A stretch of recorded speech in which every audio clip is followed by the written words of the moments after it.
actors interested in locally led climate action, and the bringing together for four partner organizations, the Pan-African Climate Justice Alliance, Trust Africa, Africa Climate Foundation, and Life AR. So the question which lingers in everyone's mind since the COP30 and in the current geopolitical landscape is what is it we are talking about when we talk about climate action, and the concept which is really gaining traction across the world in all geopolitical interactions. How do we address the issue of locally led climate action? Because we believe that that is where the communities are the front line of climate crisis. The communities, the ones which are really at the receiving end, the last mile communities. So we have been thinking about it and providing solutions. And for those communities, when we talk about, for instance, the issue of climate finance is very emotive. We see billions and billions being appropriated in climate finance at all levels and all definitions. But does it reach the women farmers at very local level, youth groups which are innovators at local level, SMEs at community levels, and all these innovations? It's very difficult because of the way the world is framed. Accessing this finance is very important, very difficult. In the meantime, global warming continues. In fact, as we speak now, there is danger due to the competing interests, competing priorities, the wars across the world. The cost of living, of course, somehow contributed by the changing climate, energy crisis, and all those are taking, the space, and climate is really being relegated at the periphery of this. And looking at even COP30, the issue of adaptation, which is a priority for the African continent, really it is worrying. The issue of the GGA and those others. And so, where does it leave us? So as part of that journey towards really liberating the continent from this challenge of climate change, this collaborative, as I've mentioned, beside these webinars, which we want to strengthen alignment, we want to engage strategic partners through dialogues, rather than fundraising pitches. How do we raise resources really to ensure that they reach the communities at this level? And through these webinars, we aspire to build shared understanding among our members on adaptation, finance, the shifts which we are witnessing. We want to elucidate on those pathways to translate the global commitments, such as, for instance, the road to 1.3 trillion US dollars per year. And you see, this is very controversial. So all these things, as we approach COP31, are very emotive issues. And some of my colleagues right now are already traveling to Bonn for the Bonn intercessions. So these are really, the worrying thing is that we are dropping the ball. We framed the global context with regards to adaptation, breaking down COP30's outcomes for adaptation and climate resilience. We focused on 3 key themes, which included the GGA, just transition, and tripling adaptation. So these are the ones we looked at these things during the other webinar. And so if you look at the conversation, these are the issues, particularly the just transition, but we're looking at it at the African context, because we have a context. Where are we transitioning from? Is it from adaptation? How do we triple adaptation? We were talking about the tripling. We have not even achieved the doubling, which we achieved during the Glasgow. So in this webinar, then, we will delve deeper, looking at the national context and looking at national level resilience interventions and funding opportunities. Remember, the issue of the national platforms by many organizations, many stakeholders, DCF, countries, and many now is really gaining traction. But what does that mean in practice? See, here we will hear concrete examples from selected countries, building resilience, and we have got very good panelists as we engage on how national level stories, the stories of change, connect with the regional and of course global processes, because we want to drive that bottom up. Anything sustainable, we believe, really should come from the people. But the pathway and the direction to do that then is the question which we have to answer. And so, ladies and gentlemen, I want then to implore you to engage actively in this discussion today as we interrogate these various opportunities and the pathways towards these connections, global, some call it global, or local, global. So which direction should we go? Of course, there are people who talk about, yes, is global to, do it bottom up, top down. Of course, both of them are important, but where do they converge? Grassroots are very important. Communities are very important. So thank you very much. And I wish you very fruitful deliberations. And we hope that is going to help us to take this conversation forward. Thank you very much, Beatrice. And thanks all panelists and participants.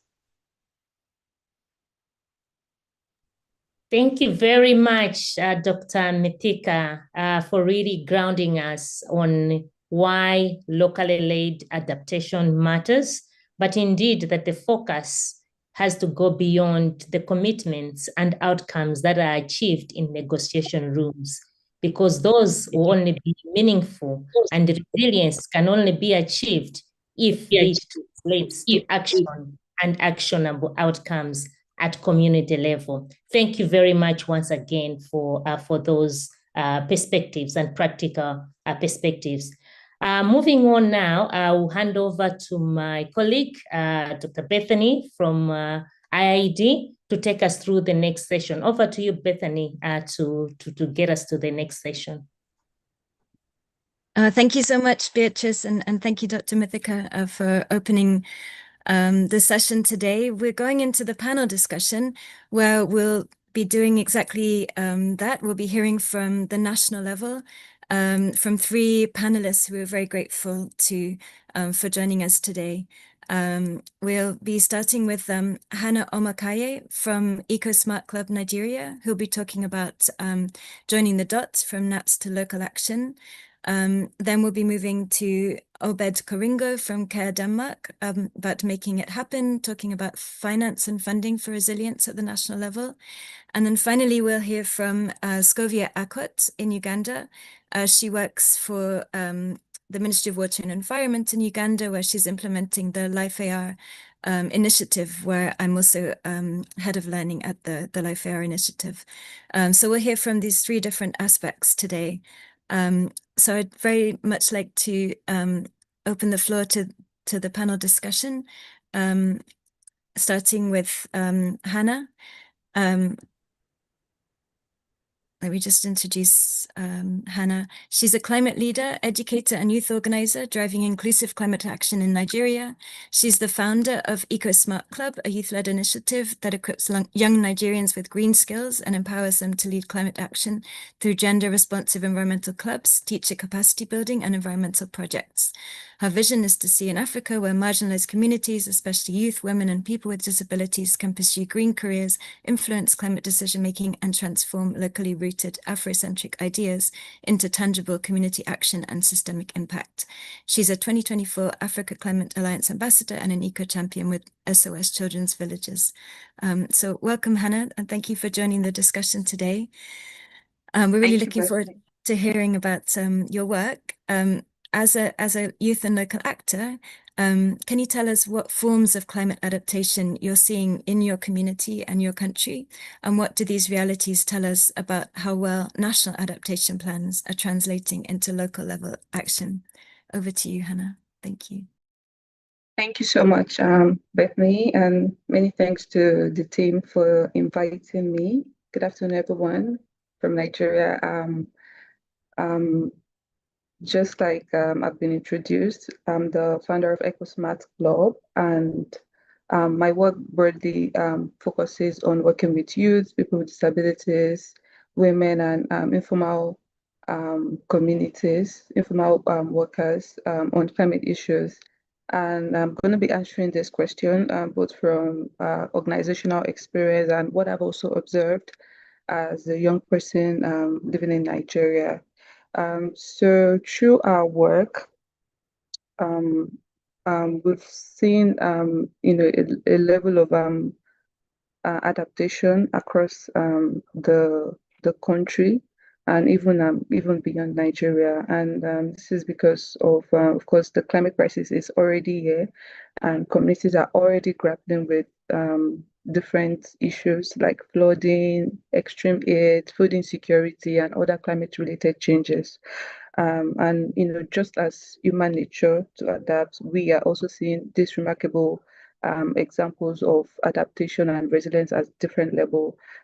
First of all, from our own organizational level, for instance, through one of our most recent school-based project that we did in May, we focused on addressing heat stress in schools, which is an emerging issue because we found out that the heat waves affect students, and many of them are also, the reports of them saying, oh, they're unable to concentrate at peak hours in school because of the heat level. And we realized that many of the schools that we have been engaging do not even have enough trees in their school. For instance, the school we engaged just had one tree across the entire school compound, and through our intervention, we're able to train the students on understanding biodiversity, tree planting, and we were able to also support action regarding planting trees in the schools. And even we were able to also get commitment from the Forestry Research Institute of Nigeria to who has now pledged to adopt the school to increase the reforestation efforts. What this shows that is that simple nature-based solutions can actually improve comfort, learning environment, and the awareness of climate resilience among communities.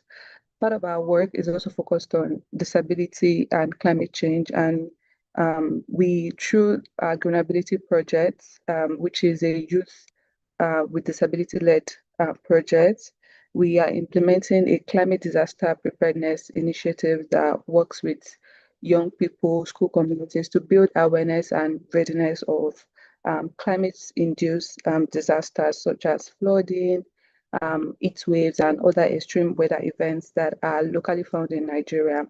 And through this training, capacity building workshops, participants get to understand what these issues are. They understand risk. They understand what to do before, during, and after a disaster. And aside that, we also provide them with customized preparedness kits according to their disability that they are able to use, like a bag that contains essential kits in case there's a disaster.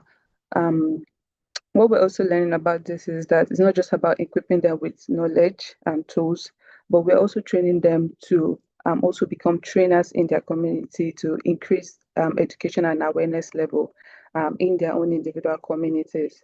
And aside from our own organizational level, I've also seen different climate adaptation efforts in broader levels nationally. For instance, one example that is quite personal to me was the World Bank assisted Nigerian erosion watershed management project, which was done in collaboration with the Nigerian government. And I said it's personal to me because my first understanding of climate change was inspired due to a flooding event that my family faced in 2011. And this particular project directly supported our community in increasing our water banks and also providing infrastructure for our community. And this has significantly reduced the flooding in that area. And this is such a great example of how national adaptation investment can actually directly reduce risk and improve resilience if they are effectively implemented.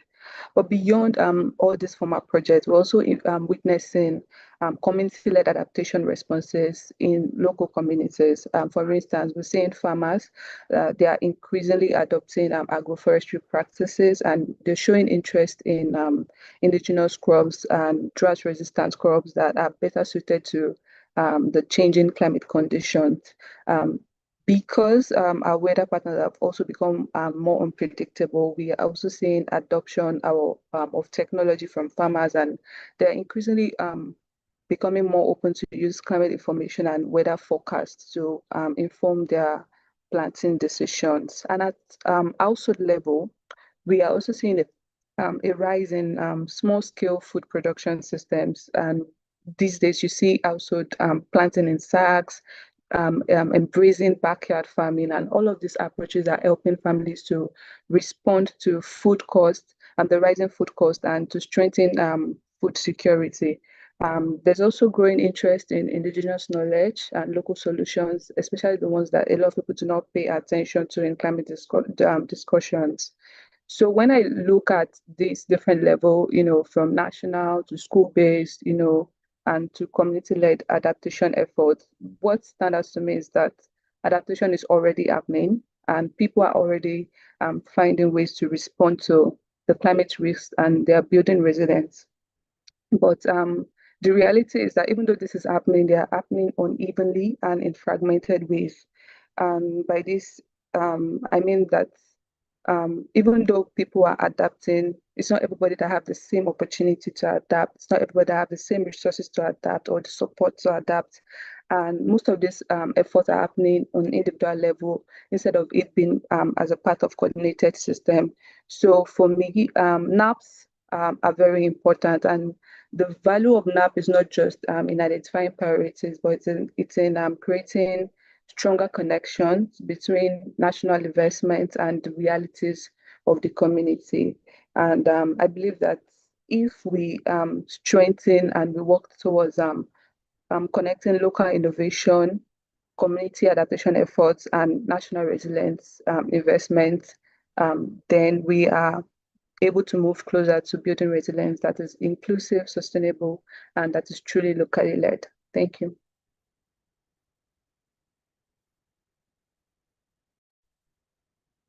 Thank you, Hannah. Thank you so much for sharing your work with us and for introducing the local level aspect and considerations and how the different sectors can work together. With that, we'll have some Q&A from the floor to follow, but we'll move to the next panelist. Obed, are you on the line? Obed Koringo works at CARE Denmark as a climate policy officer, where he provides technical assistance on policy advocacy to country programs while supporting Southern-led advocacy. He also coordinates a climate change innovation community of practice that promotes learning, networking, and knowledge exchange among CARE officers and partners, including co-designing common innovative approaches and tools. He's experienced in climate policy analysis, advocacy and lobbying at national, regional and global levels, and coordinating Southern-led policy advocacy, especially on adaptation and loss and damage. He has worked with CSOs, governments and communities in implementing climate-smart initiatives and influencing policies to build resilient communities. So we're very pleased to have you on the panel today, Obed. I wanted to ask you, we discussed last time in the first webinar of this series, the costs of adaptation estimated at 310 to 365 billion a year, US dollars by 2035, whereas international sources are currently capped at around 26 to 28 billion. And we see that trends in, of course, indicate a decline in ODA for climate action, despite the pledges to triple adaptation finance. So what can countries in the continent do to build their own resilience given this context? And what do you see as the role of civil society and re-grantors, such as the members of the Africa for Resilience Consortium? Over to you, Obed. Thank you. Thank you so much, Bethany. I hope I'm audible enough. Yeah, just to flag that I just arrived in Bonn, and thank you for the great introduction. Mostly, of course, my work entails global policy influencing, especially when it comes to adaptation. And here in Bonn, I'm following closely negotiations around adaptation, national adaptation plans, and the global ground adaptation. So this is a very, very important topic that is actually dear to me. Going back to your question, really, yes, it's very clear that there's diminishing, of course, public finance when it comes to adaptation.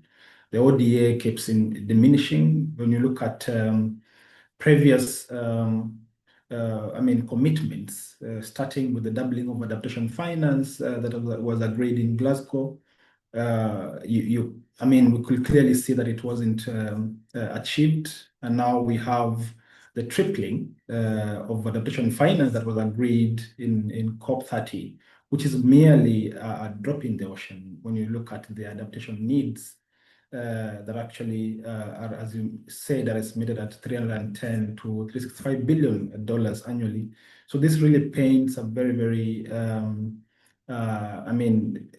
bad picture when it comes to the adaptation finance, and considering most of us, of course, come from Africa, and adaptation is really the lifeline of our communities. Is our lifeline. It's a matter of life and death. When you talk about adaptation, you're talking about communities. You're talking about fisher folks. You're talking about women and girls. So looking at this, and of course looking at what countries, especially developing countries, have really done their fair share in terms of putting in place relevant policies and plans. When you look at the NDCs, actually, the NDCs from developing countries, and especially in Africa, are the most ambitious.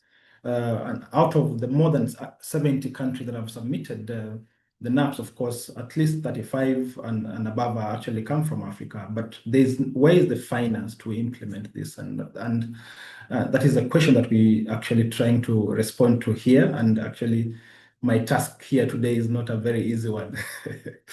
Yeah. So, but having said that, looking at the picture when it comes to international climate finance, and it continues diminishing, the implication is really, really clear that Africa must continue to push for a greater still international support and reform of the global finance architecture, which is very, very important. And there's no way we can do without public grant-based finance for adaptation, because adaptation is really a lifeline, as I said.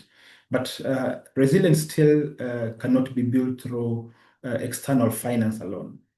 That is why, of course, we need to continue reframing adaptation. And adaptation really cannot be continuously framed as just a climate agenda. It's a development agenda, and an economic agenda, and increasingly a fiscal agenda. So the risk, of course, is not just under investment in adaptation, is really maladapted development. That is, if you look at the second Africa Climate Summit, of course, it positioned climate action as a driver of resilient and green development, and of course, economic transformation, and of course, Africa-led solutions. So when you look at the road that we are building, the food systems that we are investing in, the cities that we are expanding, the health system that we strengthen, and the water infrastructure, this must be climate resilient. Otherwise, we risk locking countries into development pathways that become increasingly vulnerable and costly as climate impacts intensify. So the Africa Climate Summit really sought to position climate action not as a burden, but as a driver of economic transformation, green growth, resilience, and of course, Africa-led solutions. So therefore, as we continue talking about mobilizing climate finance for adaptation, especially domestically, we must continue to integrate national development strategies, of course, in adaptation. We must continue integrating adaptation into national development strategies, of course, and ensuring that it's institutionalized, budgeted for, and of course, to ensure that we avoid maladaptation and ensure that the resilience gains are sustainable. I was at the National Adaptation Planning Expo, or NAP Expo, about two weeks ago.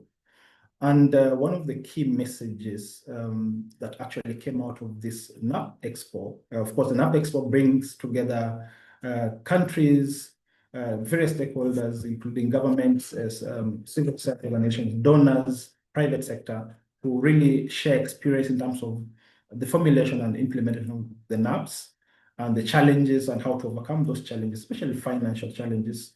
So one of the key messages was national adaptation plans must become much more than planning documents. So there's really need to position NAPs as core development and investment tools rather than just planning tools. And of course, many countries have already developed their NAPs, but these NAPs remain disconnected from national budgets and investment decisions. So as we talk about mobilizing domestic finance for adaptation, we need to reposition NAPs as strategic investment framework for climate resilient development, and of course ensure that their positions as vehicles for generating pipelines for bankable adaptation projects, and of course instruments that guide national budget allocations.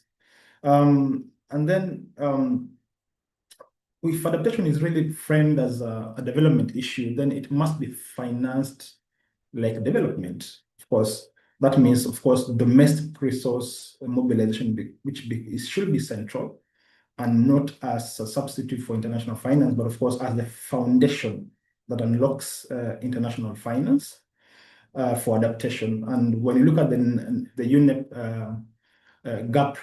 adaptation gap report, it has really consistently highlighted that closing the adaptation gap will require greater domestic expenditure alongside, of course, international finance. Of course, this means focusing on domestic instruments, which are and I must underline this, non-debt creating instruments. Of course, there's so many instruments that have been pushed to us in the name of innovative instruments, but we don't know what innovative instrument really means. So we must ensure that we have instruments that really work for us and do not infringe into our fiscal sovereignty, for instance. Instruments that actually are locally owned, locally developed, that work for us to be able to generate domestic finance for adaptation. And of course, in ensuring that we integrate climate resilience into public investment systems and national budget processes. And in particular, for instance, in Kenya, we have an example of, I'm sure you all know, the FLOCA, Financing Locally Led Climate Action Program, which of course combines fiscal systems with international support to channel climate finance directly to county governments or subnational governments and communities. And this is one of the examples that I would really like to share. And as I finish, of course, the role of policy and legislative framework also plays a key role when it comes to mobilizing finances domestically. For instance, in Kenya, we have a climate change law that actually has established a national climate change fund that actually provides for like a basket for finance for climate adaptation and mitigation, and from all sources, both domestic and international. And then we have at national level, we have county, subnational level, we have county climate change funds that actually also are, have been mainstreamed into county climate change policy processes, and where, of course, even counties are able to even sort of allocate a certain percentage of their budgets to support locally led adaptation on the ground. So these are some of the examples that I can mention, but of course the role of the civil society really plays a key role in this process. Beyond advocacy, the CSOs help to bridge the gap between national plans and local realities, and they ensure that adaptation investments also respond to community priorities, strengthen accountability, and of course support locally led adaptation, of course, and generating evidence on what works. And of course, as adaptation becomes increasingly integrated into development planning, CSOs will be essential in ensuring that resilience investments remain inclusive, equitable, and responsive to the needs of women, youth, pastoralists, of course, smallholder farmers, and other vulnerable groups. For grantors, as I finish, the opportunity, of course, is to move beyond funding individual projects and instead support systems that make adaptation finance most effective. This, of course, means helping local organizations to become investment ready, support development project pipelines that are linked to NAPS, and of course, strengthening local institutions and providing that flexible catalytic capital that is needed to unlock larger sources of public finance. So at the end of the day, as we talk about domestic resource mobilization, we must understand that developing countries are already facing a challenge or the problem that they have not posed. So the burden should not be on them to actually mobilize this finance. That should be the underlying fact. The burden should not be on them because they're already in high debt. They're already using much of their budgets to actually service debt. And adaptation finance should be a grant-based public finance that should be provided for by developed countries that have actually caused the problem that we are facing. That should be the underlying factor so we should not forget that, and that is the most important point that I want to close with in this session. Thank you so much.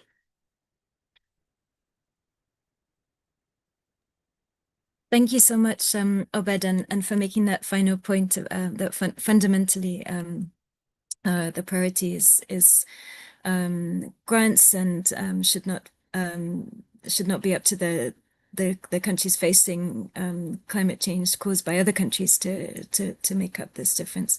But everything that you said was very helpful, and in terms of your thoughts on how to mobilize domestic resources, the role of NAPS, and the way you reframed adaptation and resilience as not just an environmental and climate priority, but an economic and development priority. And when we see it like that, there's examples from Kenya, the climate change law, and how that enables mobilizing national resources, which other countries can learn from. An example of FLOCA, and the role of CSOs in supporting locally led adaptation and accountability.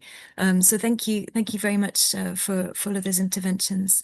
And moving the discussion to bring in a government representative, we can learn from your perspective, Scovia. So Scovia Akwat is a climate change specialist working at the Ministry of Water and Environment in Uganda.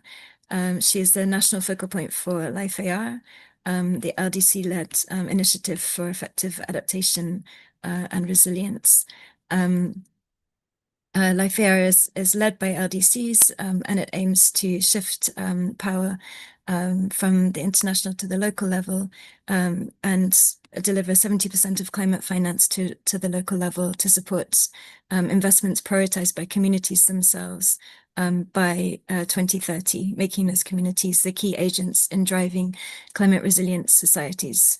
So the example of Uganda, where they're moving to embed Life AR's approach at the national, local and community level, has a lot of lessons that we can learn. So thank you very much, Scovia, for joining the conversation and bringing the government perspective. We're having discussions about how to strengthen resilience in a very difficult international context with increasing climate change and, as we've said, reducing ODA. From your perspective, what do you think are the most important steps to become more resilient at the national level? And what are the lessons that you can share from your work with Life AR? Over to you, Scovia. Thank you.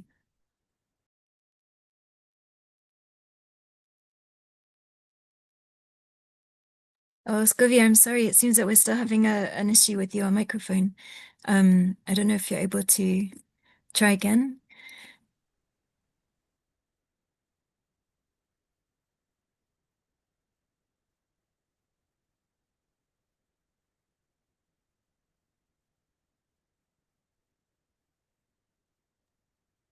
I'm afraid we're not able to hear you.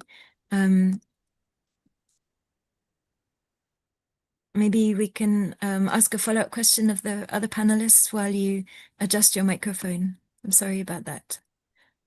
Yeah, we still don't seem able to hear you. Maybe if you can adjust your mic, and then we will bring back Hannah for a follow-up question on your work in Nigeria. Hannah, while Scovia fixes her mic, thank you so much for jumping in. Obed talked about the role of the national adaptation plans and the importance of linking with them, and how many countries in Africa have submitted so far. It's about 26, some with clustered adaptation actions. From your perspective, in a CSO, how useful are those plans for your work in terms of enabling you to coordinate your resilience activities with other actors?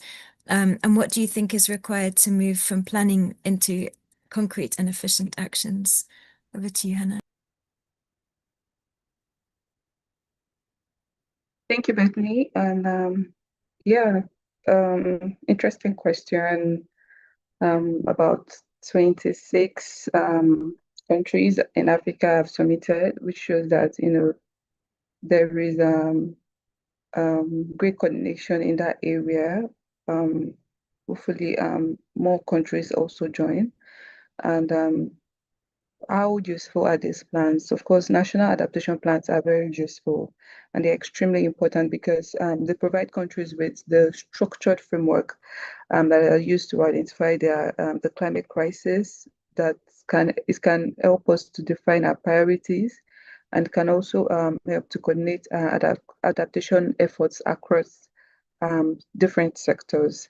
And in many cases, just like Obed had also shared earlier, they're very vital tool that can help us to articulate our finance needs and also align different stakeholders on each country's national vision for resilience.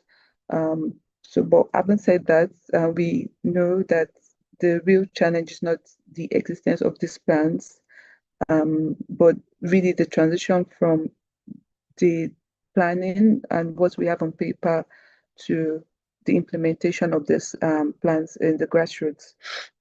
And from my perspective, I think that there are like 3 key factors that can determine whether a NAP can translate into concrete and effective action. And first of all is financing and access to resources. Obed has already, given a lot of point on that. And just like to add that, many of the SNAPs are well developed. They are costed, they contain clear priorities, but financing and difficult access to funding can actually be a big issue, particularly at the local level. This is because most of the local actors, especially women, young people, community-based organizations that are often at the forefront of the resilience building, they rarely have direct access to these resources. And as a result, implementation can be slow or disconnected from local realities. In addition, for countries like Nigeria, climate adaptation efforts still relies heavily on international support, not disputing the point that Obed made earlier that, of course, adaptation should be funded from grants, but there's still a need to also match it up locally. And if you look for countries like Nigeria, for instance, most of the financing for climate adaptation projects comes from multilateral institutions, development partners, and international donors. And while the support has been very, very invaluable, no doubt, we still need local investment to match up the scale of this challenge. And as the climate issue keeps coming up, we are also confronted with different issues currently, like war, just like Dr. Makwenda has explained earlier, and we're seeing this push down on funding for climate.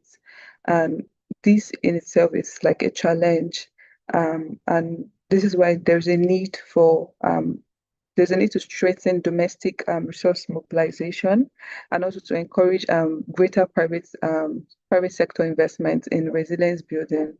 Because without sustainable financing, even the most beautiful or perfectly developed plans will just become an aspiration, but it will not be implemented.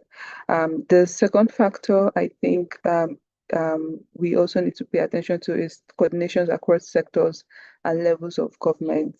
Adaptation is happening across multiple sectors, agri, education, infrastructure, health, local governance, but these efforts are usually not sufficiently connected, and we need stronger coordinations among the national institution, the subnational institution, or regional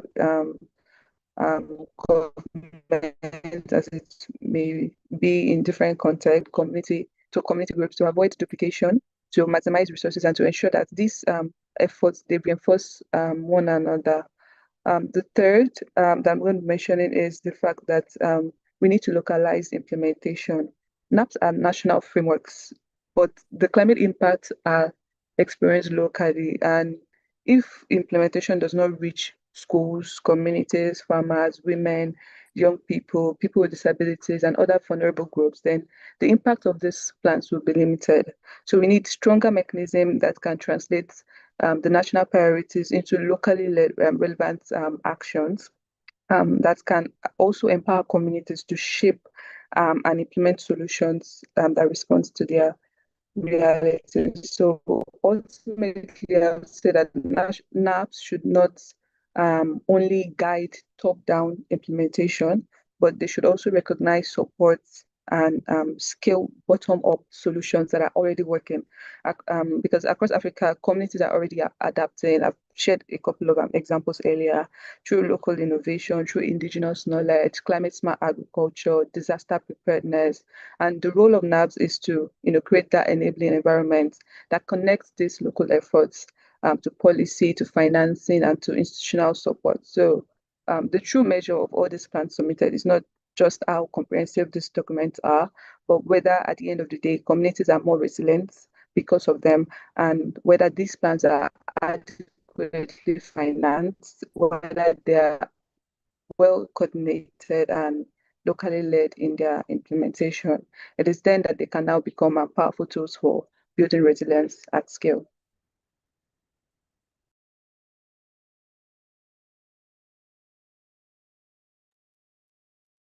Thank you so much, Hannah. That was really good to hear from you about that link between the national level framework and how it can make a difference at the local level if it's implemented in the right way with sufficient funding, coordination, and being truly locally led, so that local people are implementing initiatives that make a difference to their experience of climate hazards and the challenges of adaptation. Thank you so much. We will go back to Scovia if we can. Scovia, are you able to speak? If not, then we can have a follow-up question to Obed. But I'm really hoping that we're able to hear from Scovia in Uganda today. If not, then we will turn to Obed for a follow-up question. Yes. If Scovia is not able to speak. Obed, you spoke earlier about the importance of working together, and what do you see between the different actors? So from the re-granters to the governments to the CSOs, and what do you think is the biggest obstacle to being able to better align these tools together, and how do you think that we can overcome that? Yeah, I think thank you so much for that, and I think we've already mentioned this, and the previous speaker has already mentioned this. But many a times we hear about translating adaptation into bankable pipelines, and this is something that keeps being mentioned as an excuse for not getting that finance that we are actually looking for. So this is actually not the main challenge, but of course the main barrier is sometimes, or most of the time, many a time, the disconnect between planning, budgeting, and the financing systems. Of course, we have already national adaptation plans, NDCs, for instance, that identify priorities. And we also have budgets that, of course, follow different fiscal logics. And we also have climate finance that operates, of course, through parallel and project-based channels.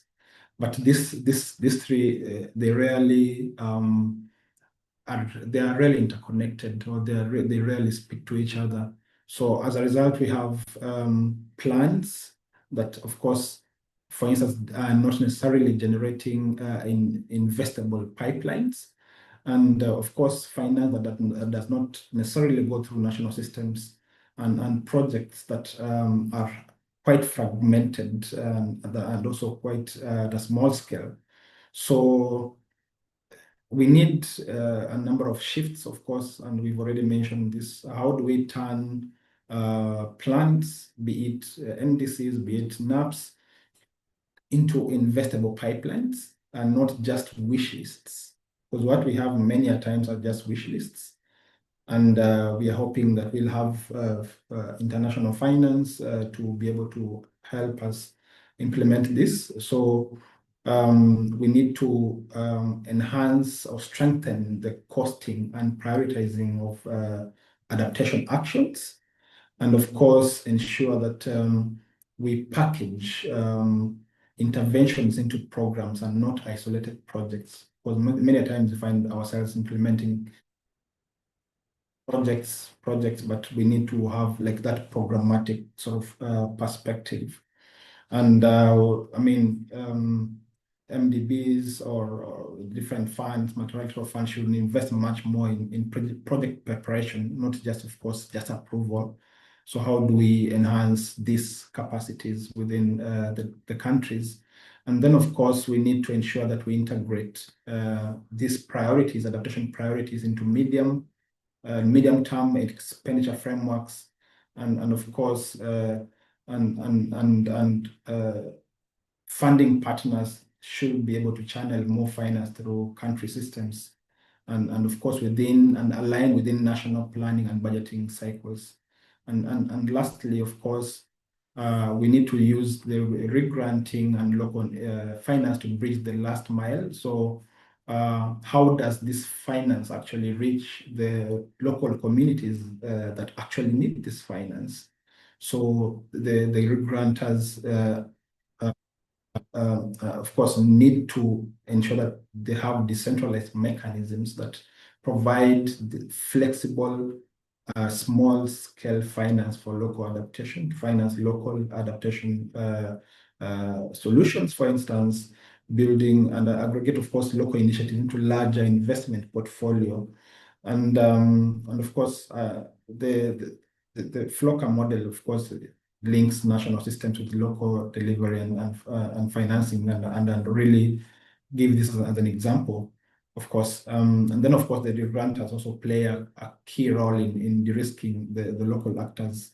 One other example that I saw and also as an opportunities for countries to actually tap into was this NAP Implementation Alliance that has just been established by COP30 presidency, together with Germany, Italy, and I think, is it UNDP, if I'm not wrong. So they're working to sort of make countries with donors and technical capacity providers, and creating that platform where the funders and the providers of technical capacity, for instance, when it comes to national adaptation planning, and even developing these bankable or investable pipelines, are able to come together and do that matchmaking. And I think this is one area that I think I will see being strengthened, and I think it will really work to be able to address some of those challenges that countries are facing when it comes to accessing finance for adaptation. So in summary, as I said, we don't really have a shortage of ideas or plans, and as my colleague has just said, but we have a disconnect between planning, budgeting, and financing systems. And until we align this, of course, NAPs, domestic finance, and local delivery will continue to produce projects and not pipelines, and pilots, and not necessarily scales, project scaling whatever we are implementing. I will stop there. Thank you so much. Thank you so much, Obed, for talking about those challenges and how we can work better together across the different sectors. I think Scovia should be able to speak now.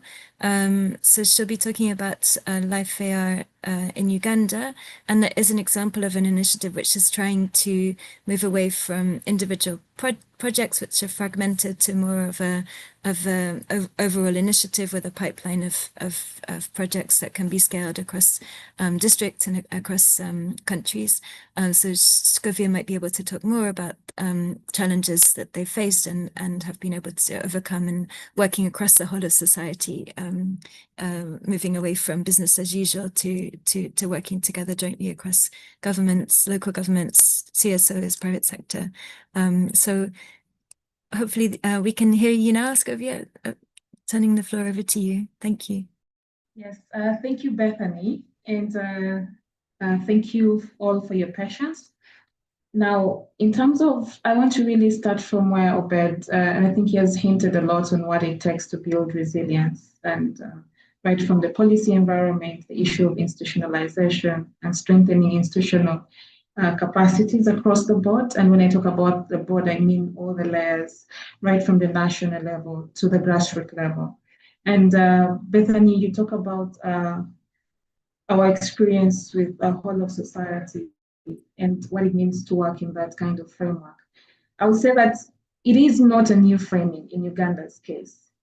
And I think in many of our countries, especially LDCs, we're talking about program-based approach to implementation of development programs. And that is the same mind that we want to carry with resilience programs. So if you're talking about risk-based planning, then that risk-based planning must happen not in isolation, not in a sector, but it must work in an ecosystem. You must look at the entire system of government, the entire ecosystem, and plan for the risks And that's why you cannot isolate development challenges from climate challenges, because they interface within our development sectors. And that means that you must bring the people that are key players in that sector to plan for that sector in a risk-based manner. And I think that is the only introduction that climate resilient planning will introduce, because you're introducing risk planning for climate change into development planning. And then understanding those risks, not as projects, as Obed mentioned, but you're looking at it as a program that can be carried on by multiple partners. And we're talking about whole of society here, whole of government. We all have a hand to play. As much as government will take lead, we have our development partners, we have the civil society that are on ground, most cases, doing a lot of the work that government should be doing and supporting government. But we cannot also isolate the very people that are most affected. So including the local structures that support them on a day-to-day basis. So when you're talking about whole of society, please, let's not look at communities as beneficiaries. And that is what we've been trying to demonstrate with the program of Life AR. We include them in the planning process, meaning that we respect the local structures that are in place, work to build or to strengthen. I don't want to say build, we want to strengthen those existing capacities to be able to support climate resilient planning and implementation together with the people that are most affected. And that is what we've done in the past couple of years with Life AR program. And then the other part of it is looking at the other sector, the non-sector actors. Most times you will find that half of the budget that we spend on development project is already complemented by the work that is done by the private sector, by the civil society organizations. And if you bring them on board right from planning, then you're able to complement and save a lot of resources in terms of implementation of resilience programs. So, and we have been able to do that. We have structures right from the national level that mimic the whole of society and whole of government, working with institutions of government, working with civil society organizations, working with the private sector. And then at the local government level, or what we call the local actors level. And for Uganda's case, we're talking about districts, we're talking about sub-counties, and strengthening the existing structures that mimic a whole of government approach, right to the parish level where the communities sit, and ensuring inclusion amidst all that. Inclusion of the different categories of people, inclusion of people with disability, inclusion by geographical consideration. So all that is quite important, because without that, then you're not building a system, but you're rather building an isolated project that is likely to fail. So I think I want to speak to that. And then I want to also say that local cannot work alone. We have been implementing the Life AR program, and we want to say that local cannot work alone, but local is critically important. They should not be left out. We've been operating on top down, and we're not saying, yes, let's throw away the top structures and say local will operate in isolation. No, local needs your support at the national level. It needs your support at the international level, but it does not mean that we should replace their ideologies, we should replace their capacities, but rather we should be there to complement those existing capacities and structures. And then I want to also say that you cannot build capacity in one day. We need the patience. And I think Obed tried to mention about long-term planning and programming. So as we look at the local structures, we need the patience and time to build or to strengthen those structures. And a one-off investment in terms of capacity strengthening is not enough. A one-off investment in a water structure, infrastructure is not sufficient. So it has to be intentional and long-term planning to ensure that these systems can work even after a disaster has happened, that it can sustain itself even after. So we should be ready, and this is a call that we have. The development partners that are working with us should be able to finance us even beyond the program timeframe, or we should be able to institutionalize these programs to be able to surface even beyond a project or beyond a program. So we need to think about it in a long-term perspective. So Bethany, for now, I'll keep it at that. Thank you.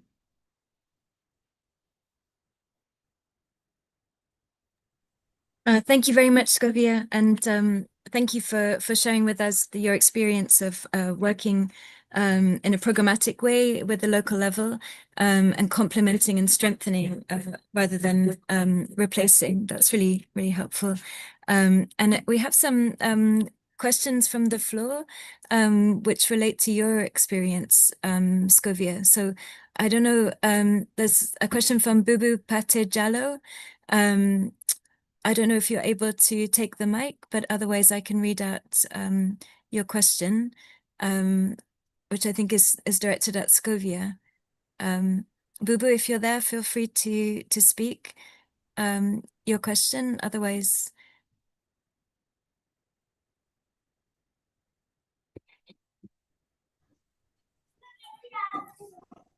oh, hello. Do you want to ask your question for the panelists? Please go ahead. Yes, thank you very much, Otani. My question, I have posted it in the chat, but I see the investment at the local level and what is required maybe from the business and private sector. There are two skills that are different. I don't know if there is anybody who has got the experience as to how to match those two skills, because at the business and private sector level, investment, look for investment that are large. But at the community level, you may not get initiatives that are as large as that. So is there anybody who has got experience in dealing with those? Thank you so much for bringing that question. I'll just share a couple of other questions, and then the panelists can see which questions that they can take. We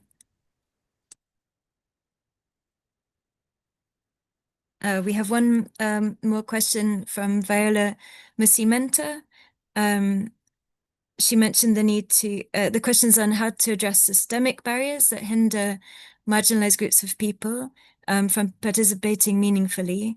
Scovia and Hannah and Obed all spoke about that. So maybe you want to talk more about the systemic barriers. How do we strengthen knowledge systems for enhanced capacities for resilience? She noted that the knowledge ecosystem remains fragmented. How inclusive are the MEL systems for resilience? And how do we ensure that the existing knowledge and innovations from communities are captured in the resilience adaptation plans? So thank you, Viola, for that question. And panelists, just one more question from the floor. Omari Thabiti says that arguing for locally led adaptation is good, but institutional strengthening in terms of capacities for the community and local government needs to be the foundation for this. And Irina, would you also like to add your question before we give the floor back to the panelists to answer one of these questions? Over to you, Irina, if you're able to speak. Thank you. Hello, thank you so much. I am so happy to be a part of this. Mine is a very simple question.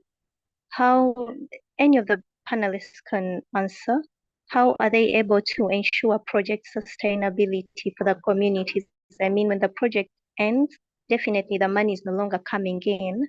So how can they promote the sustainability? Thank you. Thank you, Irina. That's a critical question after the project ends. I think some of the panelists spoke to that as well. But can we start with you, Hannah? Would you like to choose one of those questions? Please go ahead.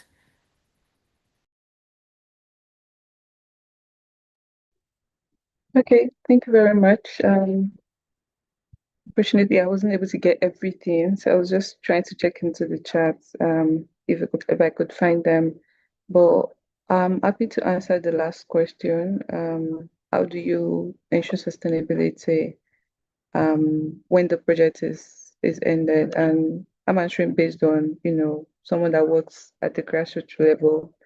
First of all, sustainability is something that you need to build into your projects from the beginning, you know, looking at what's the pathway for this project, and, you know, after this funding was going to be the next thing to do. And from my own experience, usually it's seeking partnerships, especially when the fundings are no longer available, working with other people that are able to that have this expertise, because I think the conditions and the times that we're in now, as civil society organizations and community-based organizations, we can't just think foreign or aid funding alone. We need to look at how can we come together to bring together resources to actually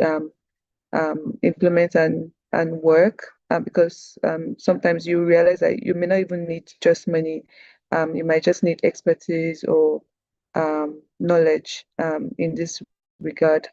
I think another thing is something that we're also fighting for, and I think what's the name now? Scovia has also mentioned it, that and I'm hoping that there's going to be a change in the way this has been approached, and especially how local communities are being resourced. And this is really regarding multi-year funding that we've been talking about, that projects cannot just be one-off. They need funders need to start looking at multi-year funding to ensure that this project continues. And also, we also need to know the phases of the project, when a project is evolving to a new thing. And that may also require maybe another approach. And on our own end, we need to also be very, very innovative, and we need to also work with the times that we're in. So yeah, that's some of the things I can say regarding that. Then I think I'd like to touch a bit on the question regarding the Life AR and some of the let me check the question if I could quickly say. There was a question about the linkage between the private sector and the public sector. That was about Life AR. And there's also a question about addressing the systemic barriers that hinder participation of marginalized groups, and how to include their knowledge. So for the question on private and public sector, I think both of them are very, very important because there are different scales of projects. For instance, I think we need to start, we need to understand that climate finance is moving away from just large scale investment to also community level investment. And we need to, we should not separate both worlds because both of them are necessary and they can actually strengthen each other. Community-based projects are usually practical, low cost, and they have high impact. And on the other side, large-scale investment from private sector and financial institutions, they focus more on infrastructure, energy, and broader resilience projects. And investments in both is very critical because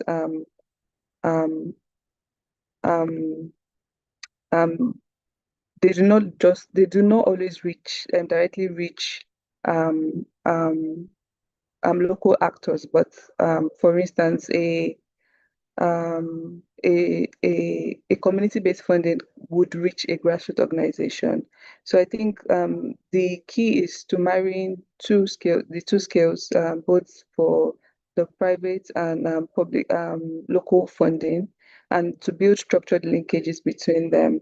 So we need systems and platforms that can actually channel large-scale finance into locally led implementation. And this means that programs like Life AR, they can serve as a bridge where a significant portion of climate finance can reach grassroots actors while still being aligned with national and private sectors.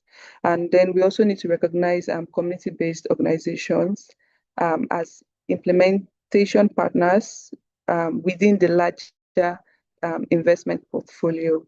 And yeah, ultimately, we need to trust community-based organization to be able to deliver on these things. And, trust also could mean, supporting them with unrestricted funding and other resources that can actually help them do meaningful work. So I'll hand over to other panelists who may want to contribute.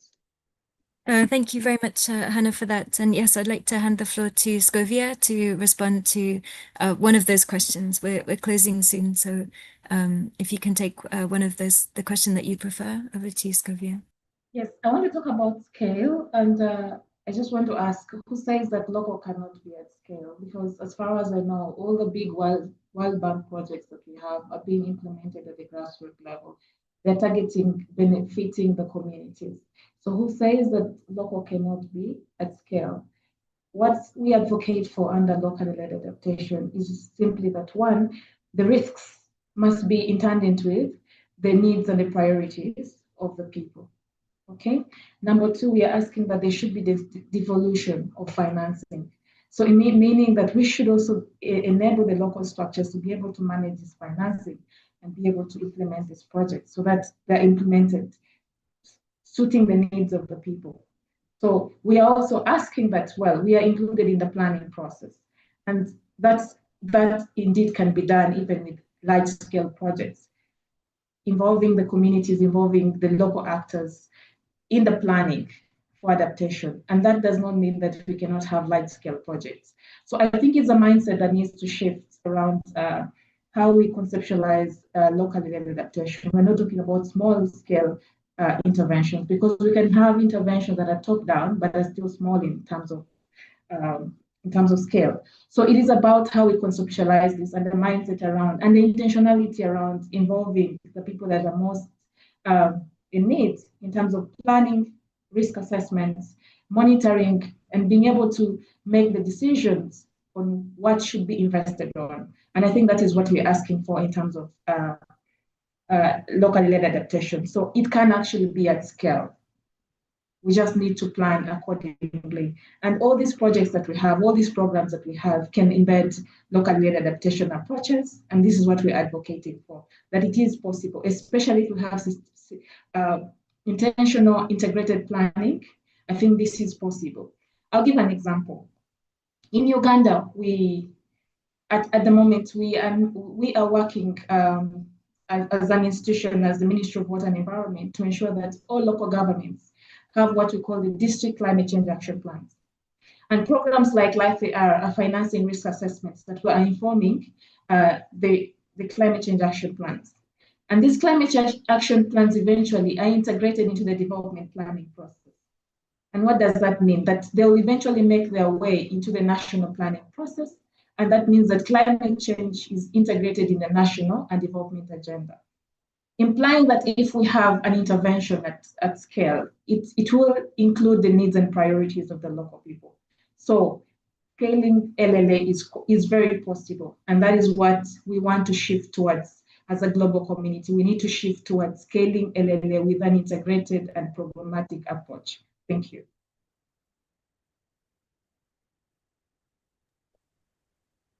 Thank you, Scovia. That's really, really exciting to hear a tangible way to scale LLA from your experience. So thank you very much for sharing that. And before we close, Obed, did you want to respond to one of those questions, whether it's on the private sector, on including marginalized groups and local knowledge, ensuring sustainability? Up to you, over to you. Thank you, Obed. So let me go ahead. I think with those systemic barriers, I think this is a major issue that is really affecting the way, especially community issues are anchored or integrated into the programs, whether it be the programs or the finance.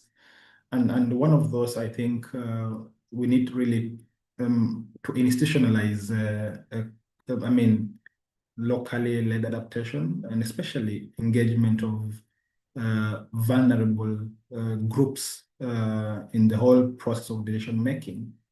If I give an example of Kenya, for instance, we have under our constitution, we have, for instance, World Climate Change committees, for instance, which is the lowest unit of governance at the local level that provides for communities to really participate in defining their priorities when it comes to which projects that needs to be implemented at the local level. And of course, they have a say in terms of based on the challenges, the unique challenges that they're facing. So you find that if you cannot institutionalize this, then it becomes difficult for it to be taken into consideration. Another, of course, one of the barriers, of course, that we have when it comes to access of finance is, when it comes to this multilateral financing bodies, for instance, GCF and others, I think we need them to be reformed to actually ensure that we have more local organizations that are actually accredited to be able to access finance. Because we find that if you come to my country, for instance, most of the accredited entities are international organizations that don't even have local know-how of what is happening on the ground. So how do you even implement something that you don't understand? The challenges, local challenges. So it should be actually a priority for local organizations to be accredited and actually have a window of accessing the finance to be able to implement local solutions to actually address the unique challenges that they're facing. Because of time, I will stop there. But of course, just to touch on the sustainability aspect, and one of the things that we are doing currently as Care Denmark, of course, with the shrinking finance, we have actually ensured that the program that we implement, of course, first of all, we are focusing on investable adaptation solutions, for instance. How do we make adaptation investable? How do we work with enterprises, local enterprises, to actually generate money, create impact, but also generate money to be able actually to finance the adaptation interventions even beyond the project program. For instance, in Addis, in Ethiopia, we have this project on Prosopis Viliflora, where we are clearing Prosopis together with the communities, helping them to clear Prosopis, but they are able to actually make or produce different products from Prosopis. For instance, animal feeds, they're making building blocks, they're doing charcoal briquettes, and they're actually selling this to be able to actually invest more. And the land that has been cleared is now put under climate smart agriculture, whereby they're doing irrigation, like drip irrigation, and the produce from the land that has been actually rehabilitated is also sold, partly used for domestic use, but also sold to make them actually be financially stable. So these are some of the initiatives and sort of change of thinking that we are actually doing, whereby we are doing intervention, but at the same time trying to ensure that we create or generate funding to be able to address the sustainability issues. And I think this is something that needs to be embraced, even as we talk about shrinking finance, which globally. Yeah, just wanted to touch on that, but I'm happy to respond further. Thank you so much, Obed, and thank you, Violet, for your question, and thank you to everyone in the audience for all the great questions today. It's been wonderful to hear concrete examples from Scovia and Hannah and Obed from what can be done and how we can work better together across the different actors. It's been really positive to hear from you all today. So with that, I'll hand the floor over to Beatrice for the closing remarks. But thank you very much indeed, everyone, for this great discussion today. Over to you, Beatrice. Thank you so much, Bethany, for taking us through It was really great to hear from all the reflections, but also contributions from colleagues. And thank you all for also engaging in the chat. And I think as we are closing, we are not closing the conversation, we are closing the webinar, but the conversation continues. We are open to get more insights. And given that this is a series, we have 2 more webinars to come up. We also invite, if there are any topics of interest in this area of adaptation and resilience, would be welcome to get your contributions. And maybe if you would want also to be part of the speakers and maybe share some of the experiences, would be welcome, because this is really a work that we are all going to. But what we heard today is really to say that building resilience is not a one-off effort. It is really long-term, and to borrow the words spoken today, it is a whole of society work.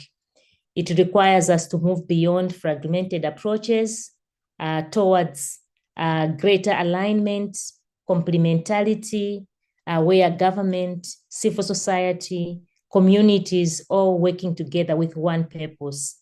We have also heard today that capacity is not built in one day, if you can recall from our great panelists, and that resilience cannot only rely on one-time investment. That was a powerful statement. So it must be sustained, institutionalized, and rooted in systems that last long before projects or long before funding a mechanism come. At the same time, we must also confront the various dimensions of inequalities. And today, there's an inequality that came out very clearly. It is not to do with poverty, not to do with food, not to do with economic.